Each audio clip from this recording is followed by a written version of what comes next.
안녕하세요, 이원우 변호사입니다.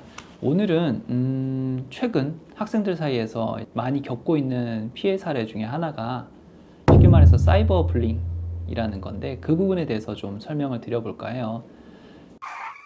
진짜 이게 대놓고 하는 학교 폭력 같은 경우에는 와서 싸우거나 뭐라고 하거나 충분히 대처를 할 수 있는데, 내 앞에서는 안 해. 그런데 뒤에서 자꾸 자기들끼리 이상한 말들을 하고 다니거나, 그게 사실이라면 또 말을 안 합니다.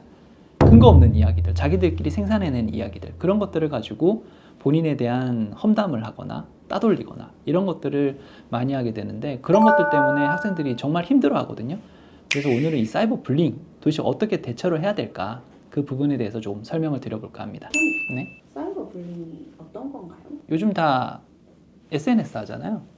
그러니까 인터넷상에서, SNS상에서 한 사람 타겟팅 하는 거예요.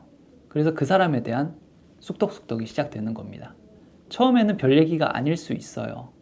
그런데 그 누군가가 이제 험담이라고 하죠, 속된 말로 뒷담화를 하거나, 아니면 그 친구에 대해서 이제 나쁜 말들을 시작을 했을 때 한 명씩 모입니다. 처음에 그 한 명이 시작을 했더라도 나도 그런 거 같아, 나도 본 거 같아, 걔 별로지 않아? 근거는 없어요. 그런데 이렇게 사람들이 자꾸 모이다 보니까 결국은 그 피해 학생한테도 그 소식이 들리는 거죠. 그러면 그 피해 학생은 얼마나 큰 상처를 받겠습니까? 그래서 이런 요즘에 많이 발생하는 이런 유형들을 보통은 다 사이버 불링이라고 많이 표현들을 하죠. 사이버 불링 사건 중에 네. 기억나는 사건 있으세요? 사이버 불링 같은 경우에 이거는 제 편견일 수도 있습니다. 근데 제가 겪었던 경험에 의한 거니까 남학생들보다는 여학생들이 좀 많이 이런 것들이 발생을 하는 것 같아요. 처음부터 이제 피해 학생과 가해 학생들이 서로 관계가 안 좋거나 그랬던 경우들은 잘 없는 것 같아요. 여학생들 같은 경우에는 보니까 무리들이 좀 있어요, 반에서. A무리, B무리, C무리 이런 식으로 좀 그룹화가 되어 있는데, 한 그룹 내에서의 권력에서 밀린 거야. 대표 한 명이 있는데 그 친구와 어떤 관계가 좀 틀어지거나 이렇게 해서 좀 이 그룹에서 외면을 당하죠.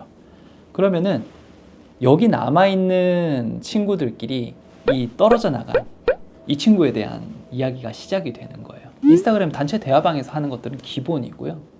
근데 그런 것들은 자기들끼리만 있으니까 또 그럴 수 있다고 치죠. 얘를 인스타그램 게시글 있죠. 게시글에다가 얘에 대한 뒷담화를 막 적어놓는 거야. 근데 얘는 못 봐요. 왜? 차단됐으니까. 근데 얘와 이제 팔로우한 친구들은 볼 수 있지 않습니까? 그러면 이걸 본 누군가가 이 친구한테 말해주는 거예요. 그럼 이 친구 기분이 어떨까요? 전부가 날 그렇게 생각하고 있다?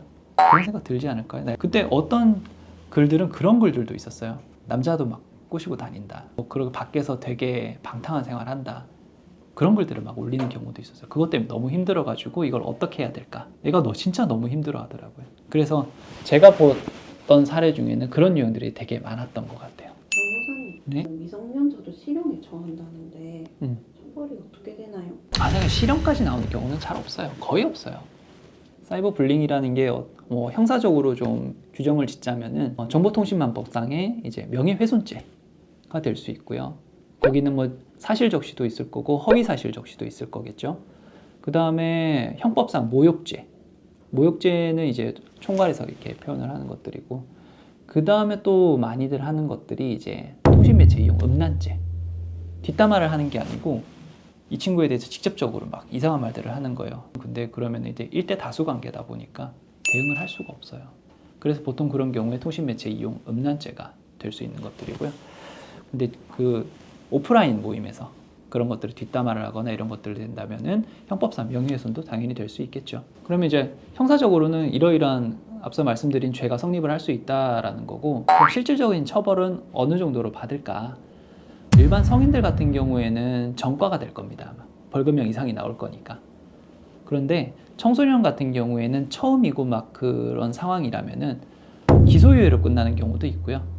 기소유예라는 게 결국 검사가 한번 봐줄게, 다음부터 조심해라, 대신 전과는 아니야 라는 거죠. 그럼 검찰 단계에서 사건이 종결되는 겁니다. 근데 검찰이 사건을 소년보호 사건으로 보내는 경우도 되게 많아요. 그런 경우에는 소년보호 사건이 결국은 소년원과 연관되는 절차거든요. 그러면은 이거 역시 전과는 아니에요. 전과는 아닌데 대신 검찰에서 끝나지 않고 법원을 한 번 더 가야 됩니다. 근데 법원을 단순히 한 번 더 간다가 아니고, 그 과정에서 결정전 조사 명령이라고 보호관찰소나 이런 데 가서 조사도 한 번 더 받아야 되고요. 재판에도 출석을 해야 되고요. 그 과정에서 어떤 처분이 나올지 거기에 대한 스트레스도 엄청나고요. 그래서 청소년 같은 경우에는 전과가 생길 확률은 낮다. 그런데 그 과정에서 조사 과정, 그 다음에 소년보호로 가게 된다면 어떤 처분이 나올지 그에 대한 스트레스는 분명히 있다. 그렇게 알고 계시면 될 것 같아요. 그래서 오늘은 사이버 불링에 대해서 어떤 건지 그리고 어떤 처벌을 받게 되는지에 대해서 조금 알아봤는데요. 안타깝게도 이런 사안들이 계속 늘어나고 있어요. 그런데 그걸 하는 아이들은 자기들의 행동이 얼마나 잘못됐는지 솔직히 인지를 잘 못해요. 우리끼리 한 얘긴데 뭐 그게 뭐 어떤데? 그에 대해서 뭐 우리가 얘기하면 안 돼? 그 친구 뭐 얼마나 큰 상처를 받을지 나는 모르겠어. 라는 식으로 자기들의 책임을 회피를 하는 경우들이 상당히 많아요. 그래서 솔직히 저는 이런 사건들 볼 때마다 너무 안타깝거든요. 그거를 좀 더 옆에서 가르쳐주고 그러면 안 된다고 알려주는 게 좀 더 있었으면 좋지 않았을까? 그 친구들이 과연 그런 재지가 있었다면은 지금까지 왔을까? 그런 안타까운 상황들이 많이 발생을 하거든요. 근데 또 이 친구 피해 학생 있죠. 이 친구는 진짜 죽어나요. 너무 힘들어요. 학교 못 가죠.